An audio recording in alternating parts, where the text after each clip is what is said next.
Pre, totoo ba yung aswang? O parang multo lang na may budget? Ha? Totoo yan, pero hindi lahat dapat katakutan. Pare, pag may kumatok sa bahay ko na nakabaliktad, ipapasara ko ang buong barangay eh. Ha? Mas maingay pa ang tao kaysa sa aswang. Sa bagay. Oo nga no. Kasi yung kapitbahay namin 2 a.m. pa lang. Mas malakas pa sa aswang kung magkaraoke eh. Ha? Kaya nga hindi lahat ng ingay delikado. Pero pare, paano kung may aswang na friendly? Ha? Anong friendly? Yung tipong, pare wag ka matakot. Kagat lang eh. Ha? Alam mo, walang ganun. Sayang. Akala ko pwede silang gawing bodyguard eh. Ha? Libre pa. Sa gabi lang ang duty eh. Ha? Problema, ikaw lang ang magiging overtime. Pare real talk, kung may aswang sa baryo, anong gagawin mo? Simple lang, mananatiling kalmado. Pwes ako hindi, kasi magpapanggap akong halaman eh. Ha? Bakit halaman? Para pagdaan niya, isipin niya, ay, pechay lang to. Mukha kang ang gulay.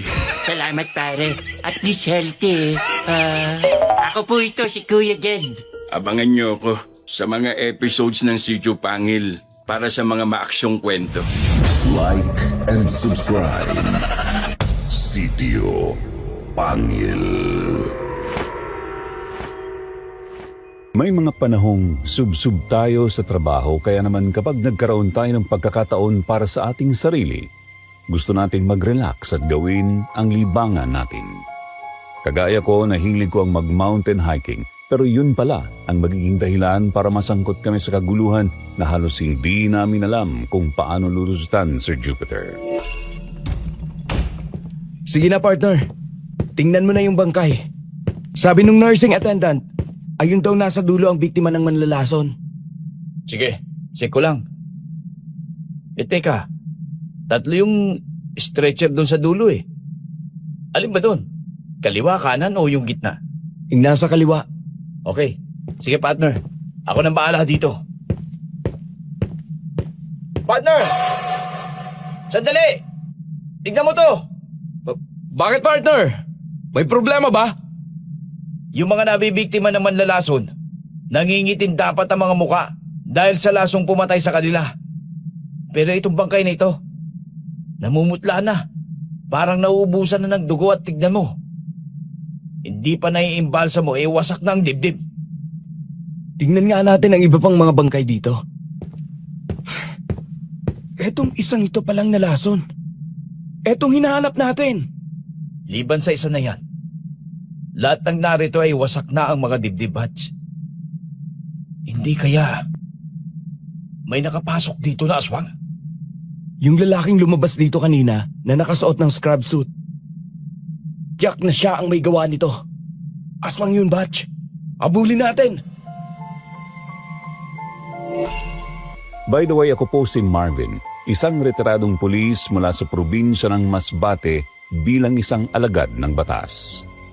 Noong mga panahong aktibo pa ako sa serbisyo ay kung saan-saan ako nakakarating.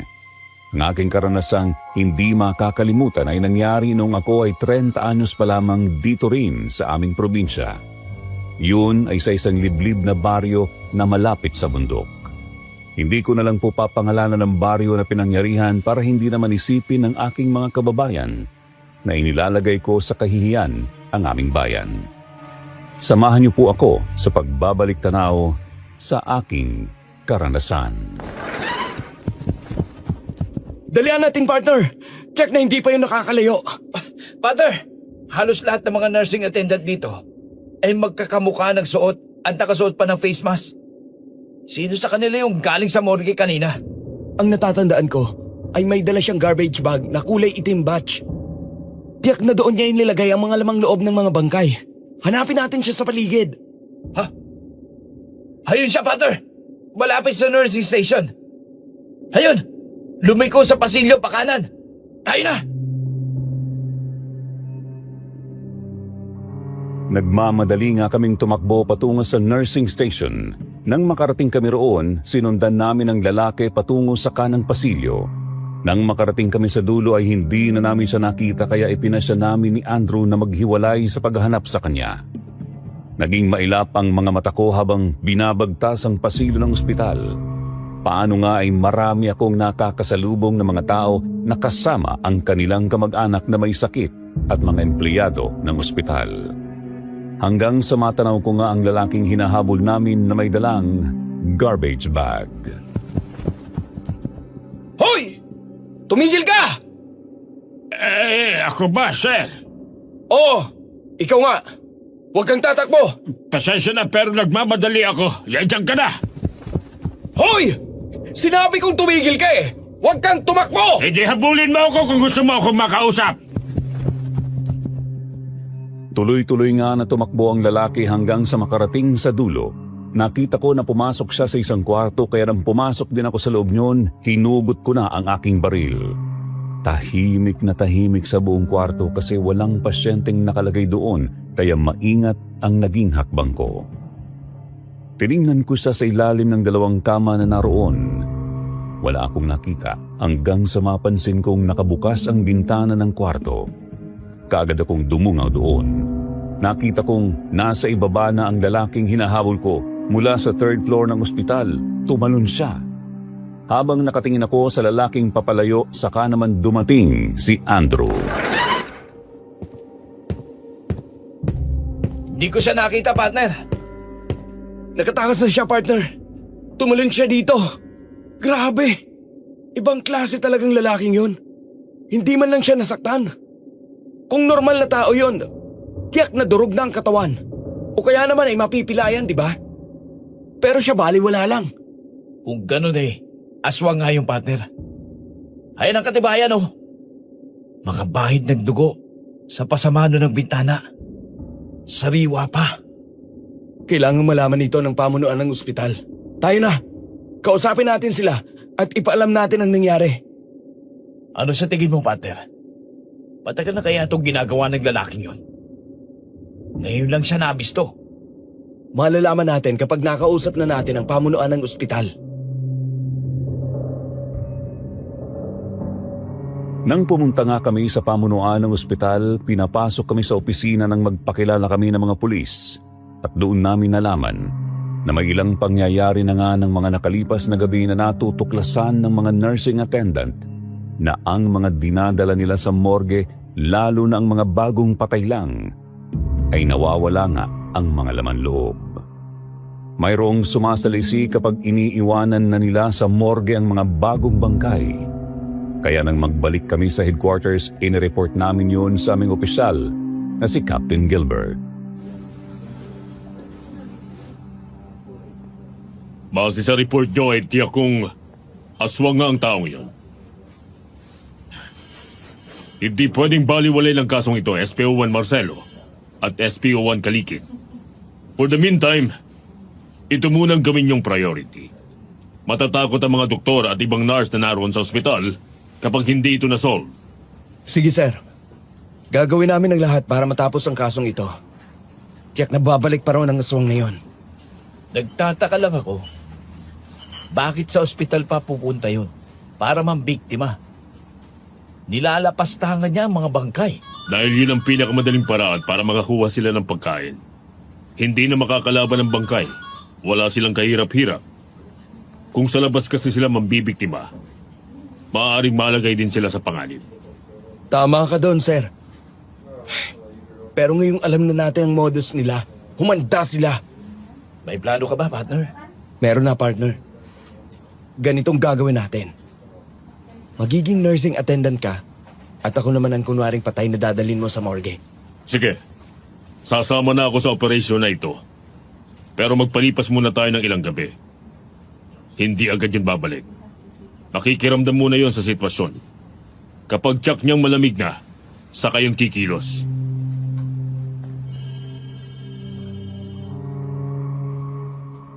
Ilang araw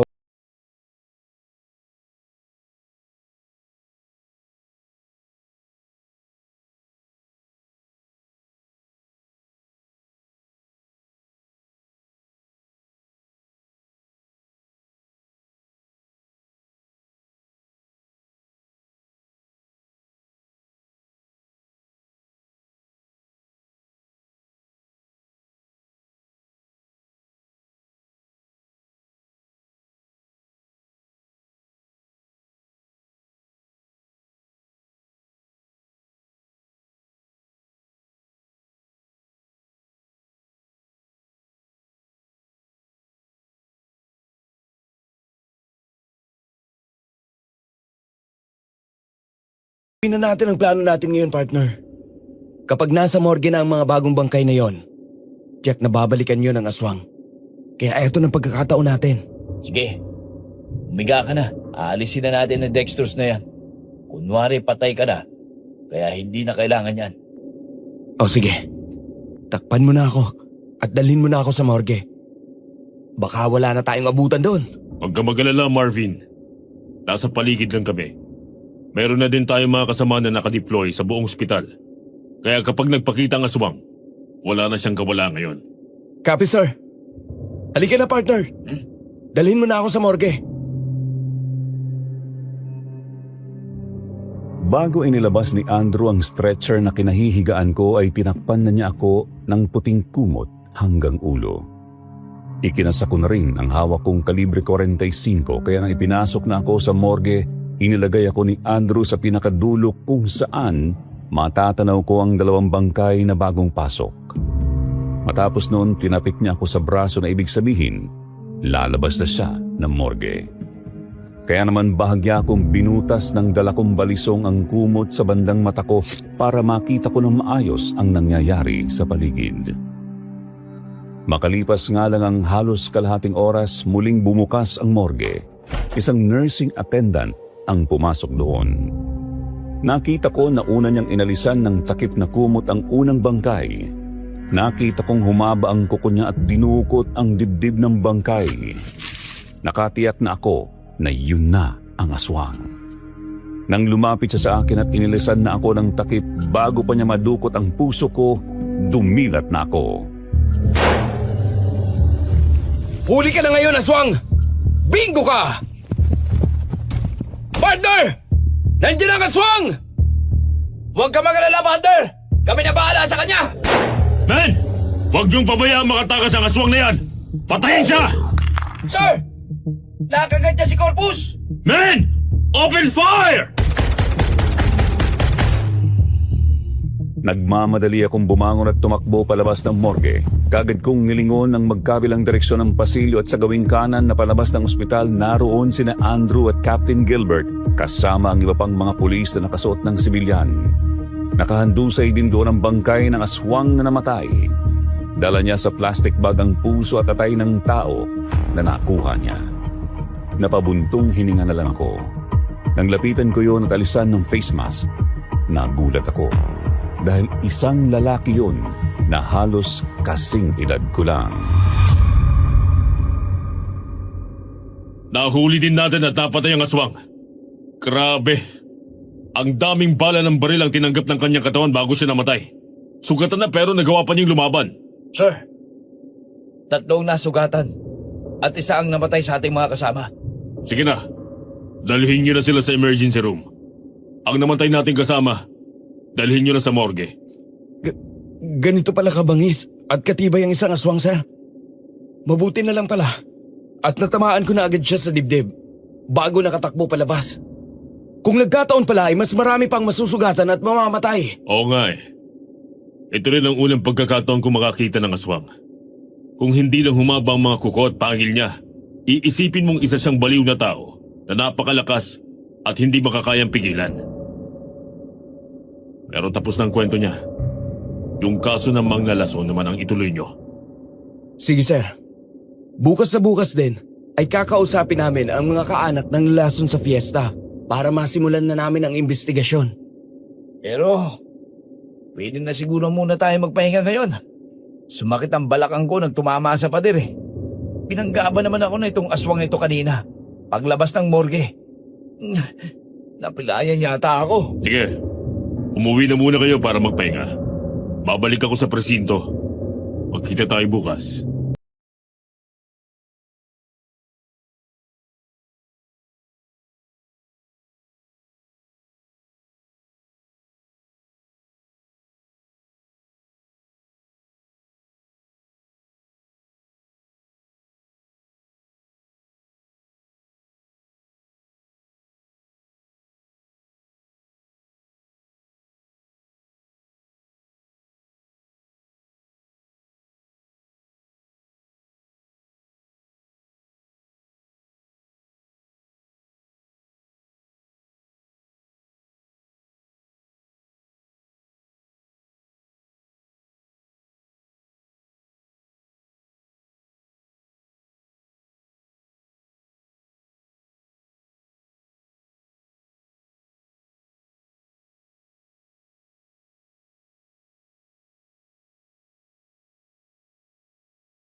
Bagal ka palang dumampot ng baril.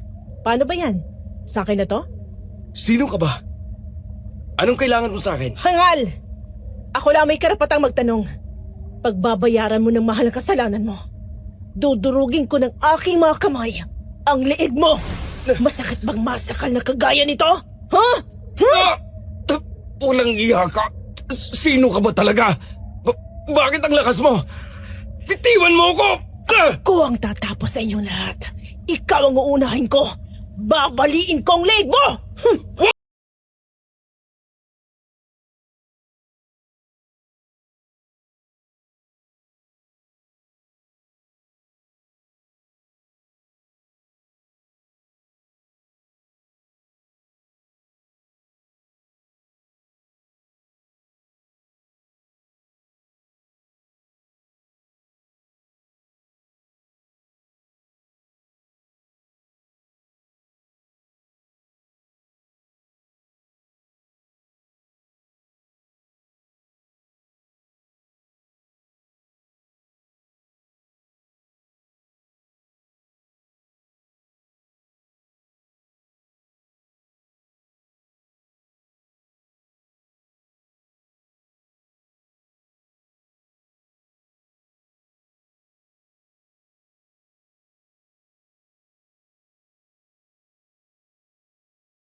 Bakit parang puyat na puyat ka? Ang laki ng eye bags mo ah. Ang sama ng panaginip ko kagabi, partner. Parang totoong-totoo yung babaeng pumasok sa kwarto ko at sinakal ako. Galit na galit siya sa akin. Parang ngayon lang kita nakita ganyan ah. Huwag mong sabihin na apektado ka na nangyari kahapon. Hanggang sa panaginip mo mga aswang ang nakita mo, partner. Tama, partner. Aswang ang napanaginipan ko. Nakakatakot ang babaeng yun. Sayang nga lang at hindi ko nakilala. Kasi may bandana siya sa mukha eh. Partner, ang panaginip ay hindi totoo. Kaya wala kang dapat ipagkalala. Wala na ang aswang. Napatay na natin. Oo nga, partner. Kalimutan mo na sinabi ko. Tayo na sa baryo ni Ador. Hanapin natin ang kanyang pamilya. Sa kanila tayo magsimulang mag-imbestiga para makakuha tayo ng mga impormasyon na kailangan natin.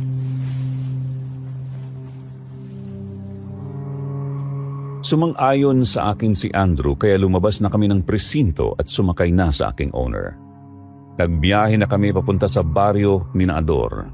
Medyo malayo din yun sa bayan kaya halos 3 oras din kaming nagbiyahe. Nang makarating kami sa baryo nila, pinara kami ng mga taong nagbabantay sa bukana ng baryo. May mga barangay tanod na nagbabantay doon. Kagad ko namang inihinto ang aking sasakyan. Lumapit sa amin ang isang maedad na babae na may hawak na itak. Magandang araw sa inyo. Papasok kayo sa aming baryo. Maaari bang malaman kung sinong pupuntahan nyo? Sa bahay po ni Mang Ador, pwede po bang malaman kung sino kayo? Ako si Wilma, ang kapitana ng baryong ito. Ay, kung si Ador ang pupuntahan nyo ay wala na siya. Kalilibing lang. Alam po namin na patay na siya. Ang kanyang mga kaanak ang gusto naming makausap. Siya nga pala, Kapitana Wilma. Mga pulis po kami. Ako po si SPO1 Marvin. At eto naman ang partner kong si SPO1 Andrew. Magandang araw po. Saan po ba dito ang bahay ni Mang Ador? Ay, dumiretso lang kayo. Pagdating sa ikalawang kalsada at makita nyo ang outpost ng Barangay Tanod, kumanan kayo. Yung bahay na malapit na malaking puno ng kamatsile, yun ang bahay nila. Sige po, tutuloy na po kami, Kapitana Wilma. Maraming salamat sa inyo.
Tao po! Tao po! May tao po ba dito? Magandang araw po. Mga pulis po kami. Mukhang wala na ditong tao, partner. Nasaan na kaya ang pamilya ni Mang Ador? Tao po! Kung may nakakarinig po sa amin, baka po pwedeng lumabas. Mga pulis po kami. Narito kami para tumulong sa inyo. Mga pulis po ba talaga kayo? Opo. Mga pulis kami. Etong cap at ID namin. Narito kami para sa kaso ni Mang Ador. Tatay ko po si Mang Ador. Ako po si Rosenda. Ako naman po si SPO1 Andrew. Ang kapatner ko po si SPO1 Marvin. Pwede po ba kaming tumuloy para sa loob na po tayo mag-usap? Sige, tuloy po kayo. Maupo kayo, sir. Kagaya ng sinabi namin, nandito kami para sa kaso ng iyong ama. Matanong ko lang, may nakaaway ba si Mang Ador bago nangyari ang ganon sa kanya? Oo. Marami siyang kaaway. Pero hindi mga ordinaryong tao, kundi mga aswang. Mga aswang? Hindi ba sa laso namatay si Mang Ador? Ibig sabihin mga manlalason ang pumatay sa kanya. Ang aking itay ay manunugis ng aswang. May mga aswang na siyang napatay, kaya ang mga kalahi niyo ay galit sa kanya. Malakas ang pakiramdam niya kaya alam niya kung may aswang sa paligid. Kaya yung mga aswang na gustong gumanti sa kanya, palaging nabibigo. Kaya nakipagsabuatan sila sa manlalason. Sa paanong paraan nalason ang iyong itay? Nung nakaraang fiesta, matapos siyang makipag-inuman, umuwi siya dahil nahihilo siya at nagsimula na siyang magsuka. Siya na rin ang nakakita ng mga senyales na nalason siya kaya itinakbo na namin sa ospital sa bayan. Pero hindi na siya umabot ng buhay. Kaya pala marami mga tanod na nagbabantay sa mga outpost ninyo. May mga aswang palang dumadayo rito para mambiktima. Tama ka, sir. Nagkampihan ng mga aswang at mangkukulam. Sila yung mga manlalason. Marami rin silang naperwisyong tao dito. May pinaghihinalaan ka bang manlalason dito sa lugar ninyo? O kaya ay mangkukulam? Kagaya ng aswang. Mailap din ng mga manglalason. Mahirap mabintang kung walang ebidensya. Pero bago mamatay si Itay, ang sinabi niya, mag-ingat daw kami kay Carmen. Siya kasi ang huling nakaaway ni Itay bago mangyari yun. Taga rito ba siya? Oo. Dun sa dulo ng baryo ang bahay niya. Mag-iingat lang kayo dahil lahat ng nakakaaway ng babaeng yun, namamatay. Karamihan ay pinatay ng aswang at yung iba'y nalason. Pero bakit hindi nag-report sa mga pulis? Bakit ang kamatayan lang ng itay mo ang na-record sa aming presinto? Kagaya ng sinabi ko, walang ebidensya na siyang gumawa. At saka yung iba, hindi naman nadala sa ospital. Dito pa lamang sa baryo ay namatay na. At yung mga nabiktima ng aswang, hindi na rin naghabol ang pamilya kasi hindi rin nila alam kung sinong ididimanda. Ganun pala. Mukhang malalim ang lihim na hahalukayin natin, pare. Ipapaalam namin sa'yo kung anong magiging development sa kaso ng itay mo. Hindi na ako umaasa, sir. Pero kung mabibigyan niyo ng hustisya ang kamatayan ng aking ama, lubos akong magpapasalamat.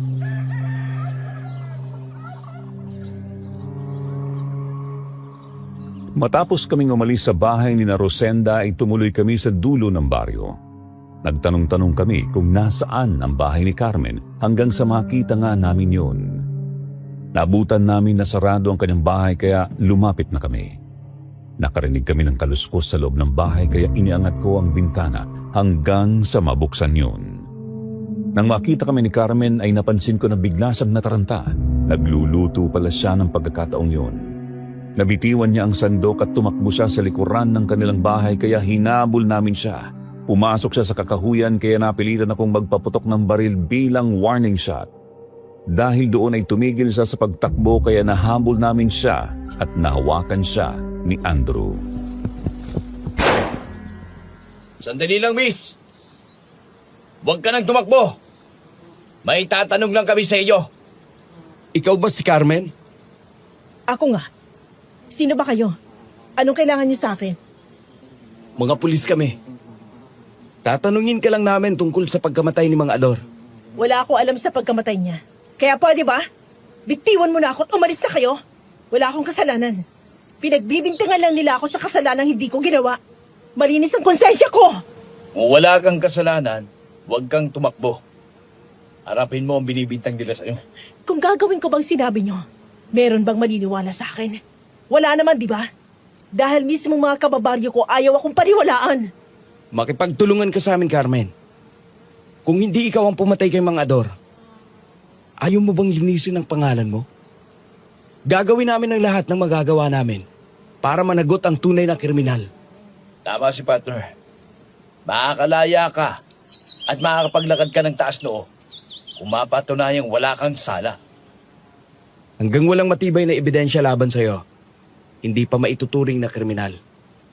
Kaya kung galit na sa'yo ang mga kababaryo mo, hindi ka naligtas dito. Kailangan mo na talagang sumama sa amin. Sige. Sasama ako sa inyo, sir. Pero may papangako niyo bang kaligtasan ko? Ilang beses na kasing may nagtangka sa...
Mga kasama, hanggang hindi napapatunayang may sala si Carmen sa pagkamatay ni Mang Ador, mananatili pa siyang inosente. Kriminal ang babaeng yan, sir. Nagpanggap lang na mabuti nung una. Pero lumabas din ang tunay niyang ugali. Isang kriminal! Mayroon tayong batas na hahatol sa sino mang nagkasala. Kaya sana'y magtiwala ka sa amin, Rosenda. Rosenda, alam kong kahit na anong paliwanag ko sa inyo, hindi kayo maniniwala. Pero katulad ng itay mo, biktima din ako dito. Sinungaling! Mabulo ka sana sa bilangguan para pagdusahan mo ang ginawa mo kay Itay! Ay sige, sir. Inaasahan namin na makakamit ni Rosenda ang katarungan sa pagkamatay ng kanyang ama. Alis na kami, Kapitana Wilma. Papahapon eh. Medyo malayo pa ang biyahe namin. Mag-iingat lang kayong mga sir. Eh maraming tauhan niyang si Carmen. Baka hindi kayo makarating sa bayan eh mamatay na kayo. Anong ibig niyo sabihin, Kapitana Wilma? Lahat ng nagtangkang kalabanin siya ay namamatay. Pinapatay ng mga aswang. Kaya mag-iingat kayo.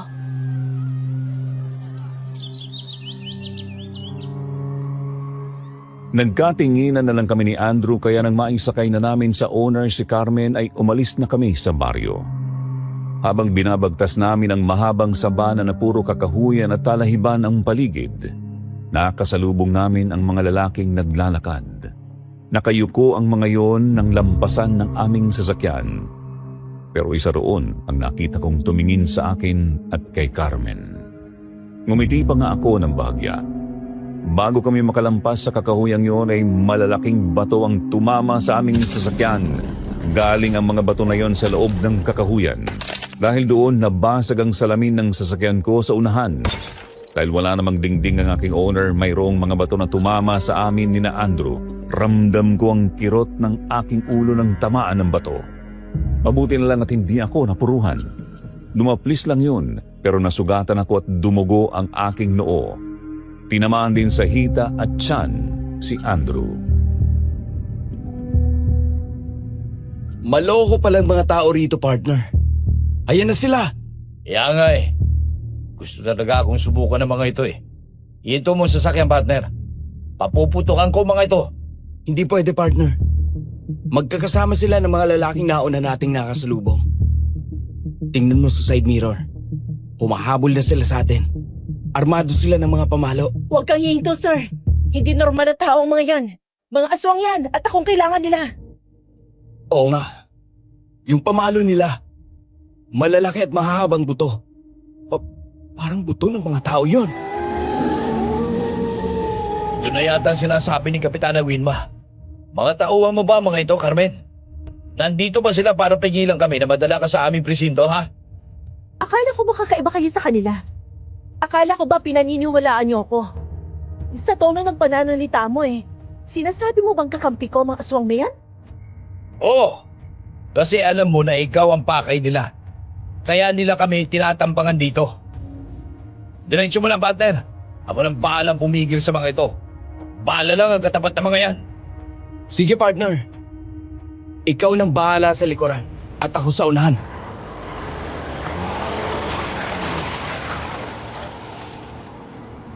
Pinatakbo ko nga ng mabilis ang sasakyan kahit na lubak-lubak ang kalsada. Pero sing bilis naman ng mga kabayo kong tumakbo ang mga humahabol sa amin kaya lalo kong binilisan kahit alam kong masisira ang pang-ilalim na pyesa ng aking sasakyan. Lahat ng humarang sa aming daanan binabaril ko at ang mga humahabol naman ay binabaril ni Andrew. Binabangga ko rin ang sino mang gustong pumigil sa aming sasakyan. Pero isa sa mga yun ang nakasampa sa gilid ng sasakyan at nahawakan ako sa kaliwang kamay. Nabaril ko naman siya at nahulog pero nakabig ko ang manibela kaya nawala kami sa kalsada at bumangga sa maraming puno ng sagingan. Pagbaba namin sa sasakyan, tumalon din si Carmen. Pinaputukan namin ang mga papalapit na aswang. Carmen! Dito ka lang sa likuran! Dali! Wala na kayo ligtas ngayon, mga sir. Iligtas nyo na lang mga sarili nyo. Tama lang talaga sabi nila. Salot kang babae ka. Kaya bago kami mamatay, ikaw ang unang uunahin namin. Baliw ka talaga, no? Para kang baklang pumapatol sa babae. Haya na mga aswang. Sa kanila mo ilabas yung tapang mo. Iligtas mo ang sarili mong buhay. Manood ka, babaeng mataray. Mag-uusap tayo mamaya. Haharapin ko lang ang mga aswang na ito.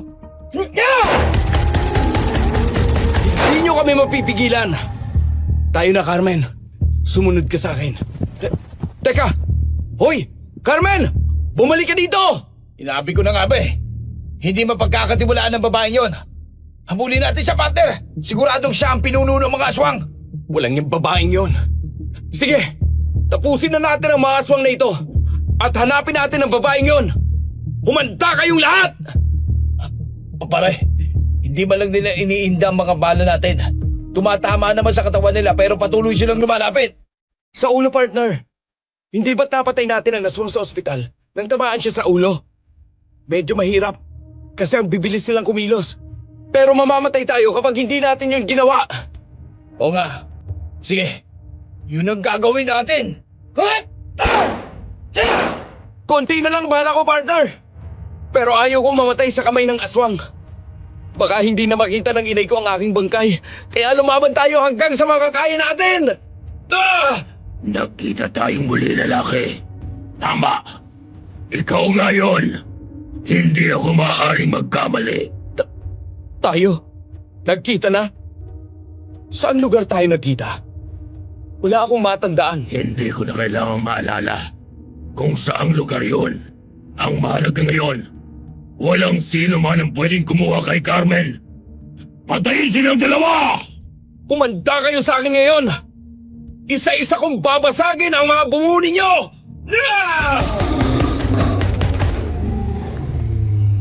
Sa totoo lang, napakahirap asintahin ng ulo ng mga aswang, lalo na nga at gumagalaw sila. Para sa aming mga pulis, madali lang kung sa katawan patatamaan. Pero kung kagaya ng mga aswang ang babarilin na kahit tamaan sa katawan ay hindi basta-basta mapipigilan. Pero hindi kami sumuko ni Andrew. Nang maubusan kami ng bala, kinuha namin ang mga screwdrivers sa aking owner. Matutulis ang talim ng mga yun. Tigisa kami ni Andrew. Saka kumuha rin kami ng mga tie rings, kaya nang makalapit na sa amin ang mga aswang ay yun ang ginamit namin. Bawat aswang na makalapit sa akin ay sinasaksak ko sa mismong tapat ng puso nila. Kasunod yun ay bumabagsak ang mga yun. Kasabay naman yun ay nasusugatan din kami ni Andrew dahil sa matatalim nilang mga kuko. Kaya nagtalikuran na kami ni Andrew ng paligiran kami ng mga aswang. Partner, sa ilang taong ko nang sa serbisyo, ngayon lang ako napalaban ng mano-mano na ganito. At hindi pa sa ordinaryong tao. Dito na ba matatapos ang karir nating dalawa? Pareho lang tayo, partner. Pero habang mayroon pa akong lakas, lalaban ako sa mga salot na ito. Talagang pinahihirapan nyo lang ang mga sarili nyo. Mga kasama, patayin ang mga angal na yan! Sa palagay ko'y makakaligtas tayo ngayon, partner. Anong sinabi mo makakaligtas?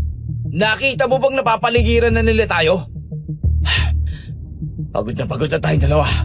Pero ang mga halimaw na ito, para mga kabayo ang lakas.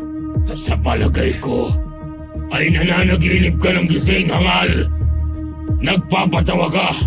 Hindi ka naman komedyante. Hindi ako nagpapatawa. Sa palagay ko, ay kayo ang mayroong malaking problema. Kasi nabulabog na ang mga taong baryo. At haya na siya. Palapit na rito. Tayo na mga kasama. Dumarating na ang mga taong baryo. Ang mahalaga ay hindi nila naisama si Carmen. Mabilis na tumakas ang mga aswang nang dumating ang mga taong baryo sa pangunguna ni Kapitana Wilma. Nang makita nila ang mga sugatang aswang na nasaksak namin, tinuluyan nilang tapusin. Pinatay nila ang mga yun, kaya nakahinga na kami ng maluwag ni Andrew. Napaupo ako sa hood ng aking owner at noon naman lumapit sa amin si Kapitana Wilma. Tiningnan muna niya ang paligid ng lugar. Nang matiyak na wala ng mga aswang sa paligid, sa kanya kami hinarap. Sinabi ko na sa inyo mga sir, mapanganib ang babaeng yun. Eh kung hindi kami dumating, tsak na patay na rin kayo ngayon.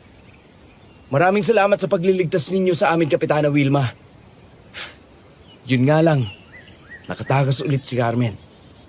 Tama nga kayo, Kapitana Wilma. Lahat ng nagtatangkang saktan at kalabanin si Carmen, sinasalakay ng aswang. Hayaan niyo mga sir, kapag bumalik sa aming baryo si Carmen, ay kami na mismong puhuli sa kanya para tuluyan na siyang makulong at panagutan niyang lahat ng nangyari sa aming kababaryo. Kabilang na doon ang aking anak na pinatay din niya. Sige po, Kapitana Wilma. Aalis na kami. Kailangan pa naming maipagamot ang aming mga sugat.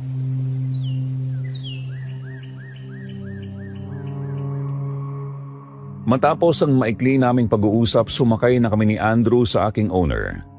Iniatras ko yon at muli kaming nakabalik sa baku-bakong kalsada. Nagtuloy-tuloy na ang biyahe namin ni Andrew. Nang makarating kami sa bayan ay sa ospital kami dumiretso para ipagamot ang aming mga sugat. Nagpaturok din kami ng anti-tetanus at anti-rabies para sa kalmot ng mga aswang. Nang malagyan na ng benda ang aming mga sugat at maayos na ay saka na kami nagtuloy sa presinto. Nagulat pa si Captain Gilbert nang makita kami. Anong nangyari sa inyong dalawa? Bakit puro kayo sugat? Sira-sira ang mga damit nyo. Napalaban ba kayo? Oo, sir. Nakuha na sana namin ang suspect natin sa pagkamatay ni Mang Ador. Kaso lang, ay hinarang kami ng mga aswang. Kaya muli siyang nakatakas. Napalaban kami sa mga aswang. Pero tinulungan kami ng mga taong baryo. Ang Carmen na yun, sir. Sa siguro ang reyna ng mga aswang eh. Tama ang sabi ni Kapitana Wilma. Lahat ng gagawa ng masama sa babaeng yun ay pinapatay ng mga aswang. Isang bagay ang nalaman namin, sir. Ang mga baril natin, makakayang patayin ang aswang. Pero makakaubos tayo ng maraming bala. Tama si partner. Kung sa katawan lang sila tatamaan ay hindi sila basta-basta mapipigilan. Mababangis at malalakas sila. Kung sa ulo at sa puso nila ang tama, saka lang sila manghihina. Kung marami palang aswang sa baryong yun, delikado ang mga tao ron. Kailangan natin silang tulungan. Pero dapat ay magkaroon tayo ng sapat na kaalaman kung paano haharapin ang mga kampo ng kadiliman na yon. Sige. Magpahinga na kayong dalawa. At bukas samahan niyo ako Saan tayo pupunta, sir? sa kakilala kong albularyo. Baka sa pagkakataong ito, siya ang makakatulong sa atin para matulungan natin ang baryong yon laban sa mga aswang. Maganda yan, sir. Kung masasagot niya ang mga tanong ko, makaganti na rin ako sa mga aswang na yun. Sa ginawa nila sa amin ni partner. Sige. Magkita tayo bukas ng umaga. Huwag na kayo mag-uniform. Casual dress lang at rubber shoes. Mag-mountain hiking tayo. Para na rin tayo nag-exercise at the same time ay mapupuntahan natin ang kaibigan kong si Poldo. Sige, sir. Isa talaga sa libangan ko nung hindi pa ako pulis ang bagay na yan. O, paano, partner? Kita tayo bukas.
Yan ang daanan paakyat sa bundok.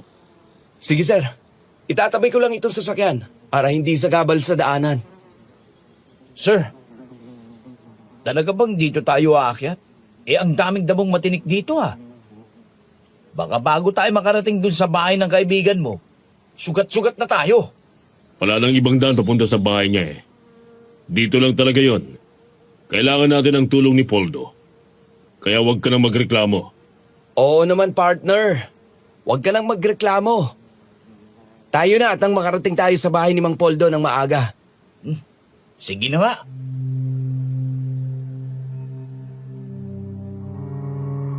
Sa simula pa lang ng pag-akyat namin sa bundok na daanan na namin ang mga damong maraming tinik gaya ng mga makahiya, kulitis at iba pang mahahabang baging na mayroong mga tinik. Sumasabit ang mga yon sa aming mga pantalon, tumatagos sa aming mga hita, kaya nararamdaman namin ang hapdi ng maliliit na sugat na likha ng mga tinik na yon. Nang malampasan namin ang mga damo na yon ay nagpatuloy kami sa pag-akyat. 2 oras ang lumipas bago kami nakarating sa bahay ni Mang Poldo. Mayroong bakod ang kanyang bahay, kaya nang makita naming nakabukas naman yon, pumasok kami at nang makalapit sa bahay, kumatok si Captain Gilbert. Paring Poldo! Paring Poldo! Nandiyan ka ba? Sino po yan? Teka, kayo yung mga pulis na humuli sa akin, di ba? Bakit nandito kayo? Ikaw nga yan, Carmen. Walang niya ka talaga. Patapos mo kumang ipahin sa mga tauhan mo mga aswang ay tumakas ka. Alam mo bang muntik na kaming mapatay kahapon, ha? Hindi ka na makakatakas ngayon.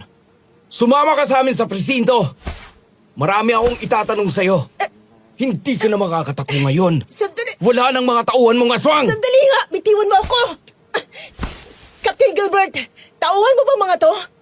Oo, Carmen. Ikaw palang sinasabi nila kahapon na suspect sa pagkamatay ni Mang Ador. Teka muna, sir. Magkakilala pala kayo nitong si Carmen? Ito ang pununo ng mga aswang na humarang sa amin kahapon Masama ang babaeng to.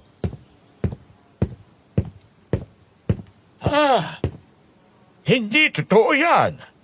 Hindi aswang ang pamangking ko na si Carmen. Paring Poldo, nandito ka na pala. Ikaw talagang sadya namin. Nagkataon lang na nandito pala si Carmen kaya nagkita sila ulit ng mga tauhan ko na nag-anyaya sana sa kanya na sumama sa presinto. Si SPO1 Marvin at SPO1 Andrew. Isang malaking pagkakamali ang isipin nyo na aswang si Carmen, mga sir. Ang totoo ay isa rin siyang manunugis na kagaya ni Ador. Silang dalawa ay sabay na nagsanay dito. Ako mismo ang nagturo sa kanila kung paano labanan ng mga aswang. Pero namatay sa laso si Mang Ador eh. At siya ang tinuturo ng kanyang mga kababaryo, Mang Poldo. Sina Carmen at Ador ay magkasanggang dikit. Sila ang lumaban sa mga aswang para tulungan ang kanilang mga kababaryo. Pero kasabay ng pagkamatay ni Ador, hinagalit sa kanya ang mga tao.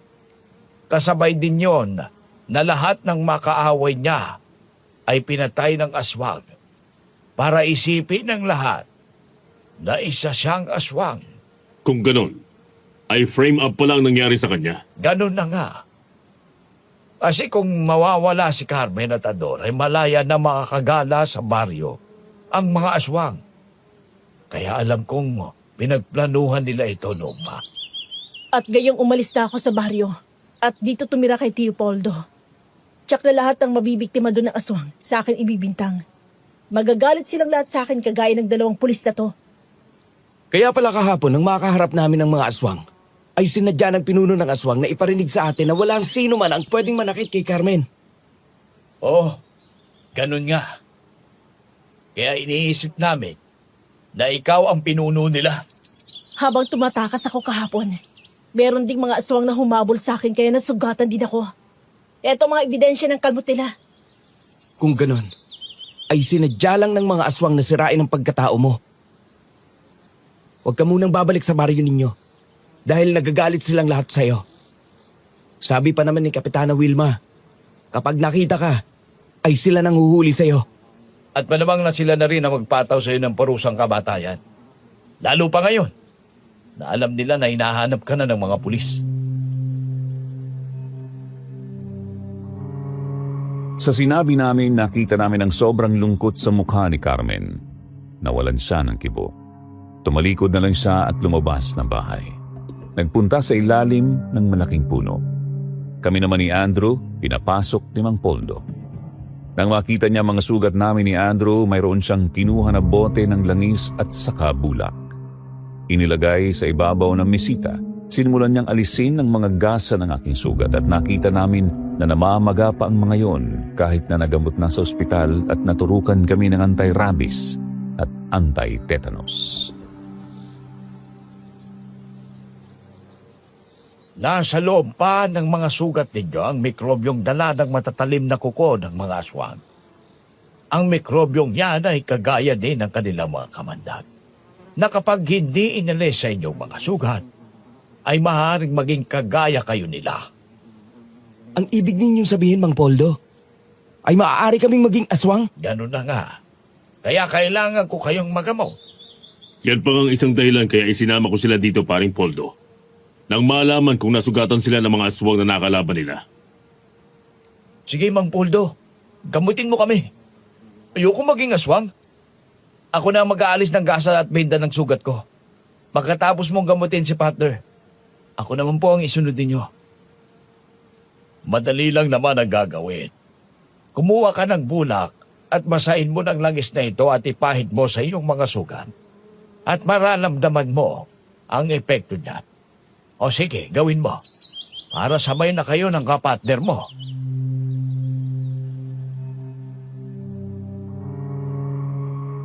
Mabilis namang sumang-ayon si Andrew matapos din niyang basain ng langis ang bulak, pinahira niya kaagad ang kanyang mga sugat. Ganoon din ang ginawa ko. Tinulungan ko na si Mang Poldo na pahiran ng langis ang aking mga sugat hanggang sa maramdaman ko na unti-unting umiinit ang aking sugat. Nangati na yun pagkatapos ng ilang sandali. Maya-maya lang ay naramdaman ko ang pag-agos ng mapulang dugo sa aking mga sugat at kasunod nyon ay ang maitim na dugo ang lumabas. Sobrang hapdiri ng naramdaman ko kaya halos mamilipit ako sa sakit. Mang Poldo! Sobrang sakit! Ganito ba talaga ang epekto nito? Oo, Marvin.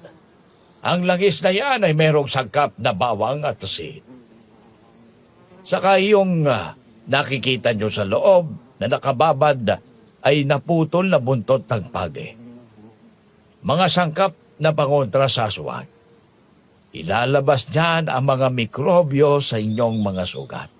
Kapag lumabas ng lahat ng yon ay tsak na giginhawa na ang pakiramdam ninyo.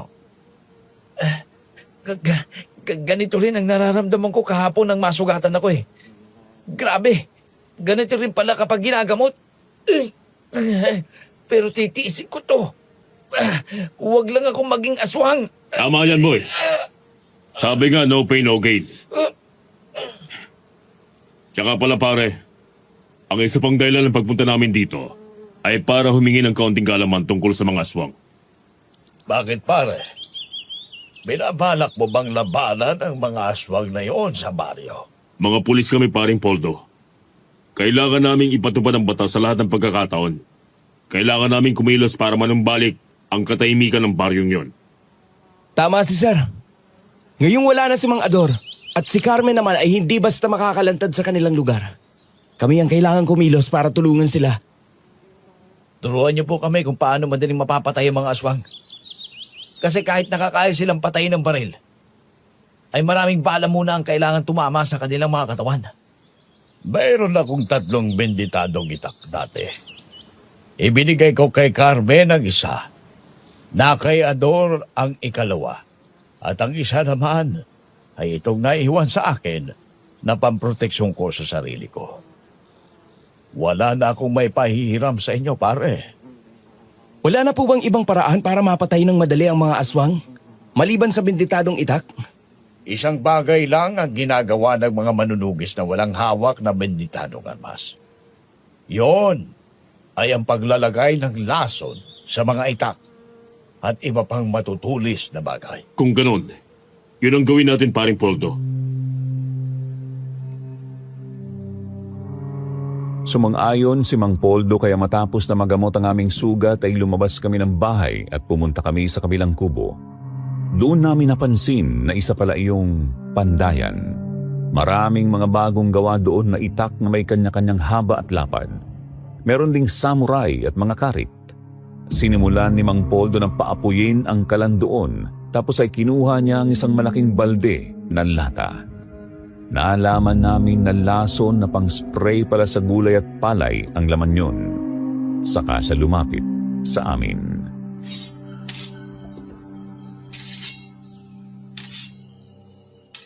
Ayan na ang mga itak. Pumili na kayo ng gusto ninyong gamitin. Lahat ng yan ay matitibay. Lalo na nga at ang mga hawakan niyan ay yari sa sungay ng kalabaw. Bukod pala sa pagiging albularyo, ay isa rin kayong panday, Mang Poldo? Oo, ito ang pinagkakakitaan ko. Ang mga ginagawa ko ay dinadala sa bayan at kung minsan ay inaalok ko sa mga baryo. Maraming bumibili sa akin ng mga itak, lalo na sa mga baryong maraming aswang. Ito na lang po sa akin. Mahaba ang itak na to, pero hindi sa gaanong mabigat. Ito naman ang sa akin, Mang Poldo. Etong sa akin. Hindi masyadong mahaba pero napakatulis. Yan ang magandang gamitin sa mga aswang ngayon. Nang inilagay na ni Mang Poldo sa nag-aapoy na kalan ng mga itak ay hinintay niyang magbaga yun. Halos kalahating oras na nakalagay sa apoy ang mga itak. Nang hanguin yun ni Mang Poldo, ibinabad niya sa balde na may lason kaya umusok yun nang ilagay doon ang mga nagbabagang itak. Hinintay namin yung lumamig bago inalis doon ni Mang Poldo. Isinabit yun sa isang sampayan para matuyo. Nang lumabas kami ng pandayan, nakita ko si Carmen na nag-iisip pa rin habang nakaupo sa upuang kahoy sa ilalim ng puno. Marahan akong lumapit sa kanya kahit medyo nahihiya ako. Carmen, pasensya ka na sa amin ha. Hindi kasi namin alam na gano'n na palang nangyari. Ayos lang yun, sir. Di ko naman kayo sinisisi. Hindi rin ako nagagalit sa aking mga kababaryo kung nabubulagan sila sa maling paniniwala. Basta ako hindi ko magagawang patayin ang taong mahal ko. Ang ibig mong bang sabihin, ay nobyo mo si Mang Ador? Oo. Biyudo siya at matandang dalaga naman ako. Masaya kami dati kahit palagi nasa peligro ang buhay dahil sa pakikipaglaban sa mga aswang. Marami kaming mga pangarap ni Ador. Pero hindi na yun matutupad dahil wala na siya. Pati si Rosenda galit sa'yo. Teka. Yun bang bata ron, anak ni Rosenda? Bunsong kapatid niya yun. Naawa nga ako sa kanila kaya lang wala akong magawa kasi galit na rin sila sa akin. Hindi ko nga masabi sa kanila na magkakaroon na sila ng kapatid. Buntis ako. Ito ang iniwang alaala ni Ador sa akin. Huwag ka mag-alala, Carmen. Tutulungan ka naming linisin ang pangalan mo. Sama-sama nating tutulungan ang mga kababaryo ninyo para labanan ng mga aswang na nagkakalat ng lagim doon. Maya-maya nagulat kami nang makarinig kami ng malalakas na angil na nagmumula sa kakahuyan. Kagad kong hinugot ang aking baril at ikinasa. Hinintay namin na may lumabas sa kakahuyan na hayop pero wala kaming nakita. Nang makita naming pumasok sa kakahuyan si Mang Poldo na may dalang itak ay sinundan na namin. Hindi pa kami gaanong nakakalayo sa bahay ni Mang Poldo, nakita na namin ang isang baboy ramo na nahuli ng bitag na inilagay ni Mang Poldo. Nagwawala iyon at umaangil sa galit habang nagpupumilit na makawala sa bitag. Kaagad yung tinaga sa ulo ni Mang Poldo. Halos mawasak ang bungo niyon sa lalim ng tama ng itak. Aswang bang nadali ng bitag mo, paring Poldo? Sa palagay ko ay hindi, pare. Tignan ninyo. Hindi nagbago ang anyo niya kahit patay na. Kaya tunay na baboy ramo yan. Nako, tignan mo nga naman ang pagkakataon, ano? Kapag siniswerte ka, daig mo pang binibuenas. Makakatikim na naman ako ng lechong baboy ramo. Tama ka, pare. Kaya lang kapag inalat ka, daig mo pa ang minamalas. Carmen, magsindi ka na nga ng apoy nang mailitsyo natin ito. Buwa ka ng mga tuyong kahoy doon sa may pandayan. Kami na lang, Mang Poldo. May mga sugat pa din si Carmen Baka hindi niya pa kayang magbuhat ng kahoy.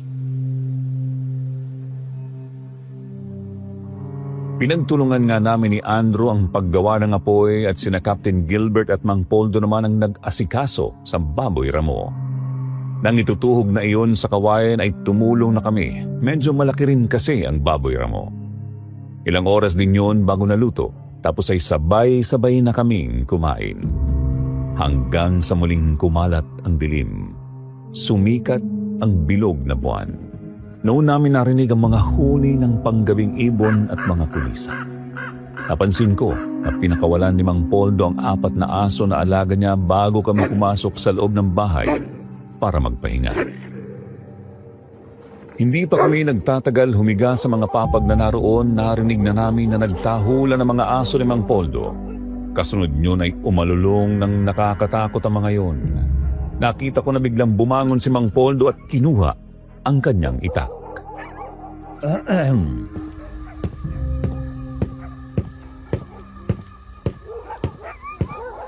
Banda kayong lahat.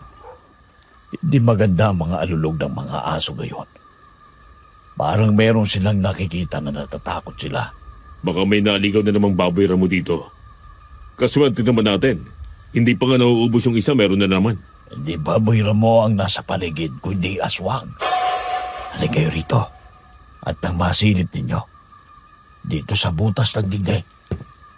Mga baboy ramo din yan Mga aswang yan ang nagaan yung baboy ramo. Mga awok ang tawag sa kanila. Ang ordinaryong baboy ramo, 2 lang ang sungay sa gilid ng bibig. Ang sungay naman ng awok ay 3. Meron isa sa noo. Yung palang pagkakaiba nila. Teka, anong klaseng aswang naman ang sumalakay sa ating nung nakaraan, Carmen? Bakit ang titibay ng katawan nila? Yun naman ang mga gabunan. Para silang malalaking lalaki na ang mukha ay parang sa gorilya. Maitim ang balat nila na parang kalabaw, pero puti ang balahibo sa buong katawan. Talaga palang maraming uri ng aswang. Ben, ngayon niyo subukan ang mga itak na nilagyan ng laso ni paring Poldo. Oo nga, sir. Sige. Dito na kayo sa harapang pintuan at sa gawing likuran naman kami ni Andrew. Baka may kasama pang aswang na yan Sumang-ayon naman si Andrew kaya kinuha namin ang mga itak na nakalagay pa sa baina. Pero syempre, hindi pa rin namin iniwanan ang aming mga baril. Isinukbit pa rin namin yon sa aming mga holster. Tapos ay nagpunta na kami sa gawing kusina ng bahay. Naghanap kami ng mga siwang doon para matanaw namin ang labas ng bahay.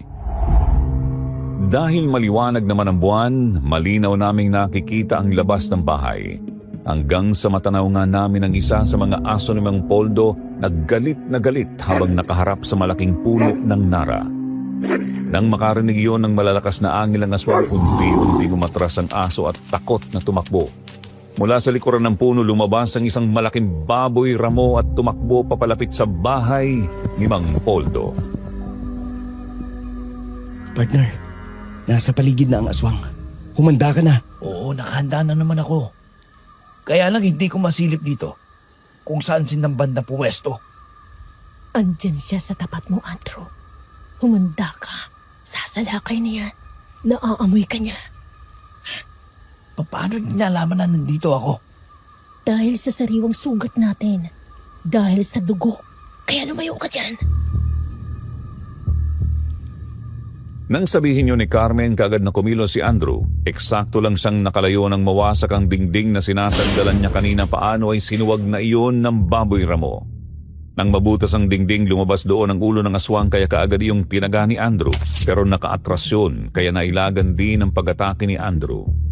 Di nagtagal nakita namin si Mang Poldo at Captain Gilbert na pumuesto sa bukana ng pintuan at bintana.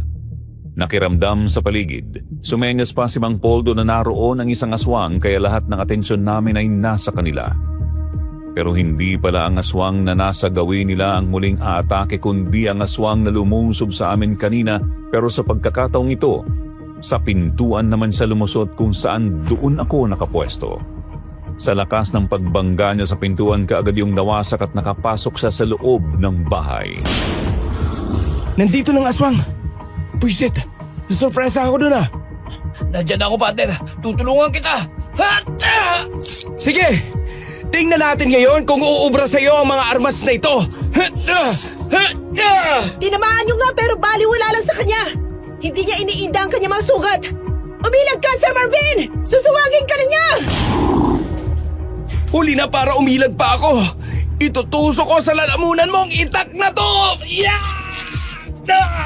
At sa likuran mo naman ang aking itak! Tumakbo palabas ang aswang! Parang walang nangyaring ginawa niyo, mga sir! Kung nasugatan siya ng itak ninyo, may 10 minuto lang ang itatagal ng buhay niya. Pamamatay siya dahil sa lason. Oo, Mang Poldo. Nasugatan namin siya. Pero nakatakbo palabas ng bahay. Tayo na, sundan natin siya sa labas. Tiyak na hindi na yun makakalayo. Sir Jupiter, sumunod kami kay Mang Poldo nang lumabas na siya ng bahay dala ang isang malakas na flashlight. Hinanap namin sa paligid ng bahay ang aswang hanggang sa makita namin na nakahandusay ang aswang papasok sa kakahuyan. Agaw buhay yun habang bumubula ang bibig, likha ng lason na unti-unting kumakalat sa kanyang dugo. At ilang minuto pa ay tuluyan na siyang namatay.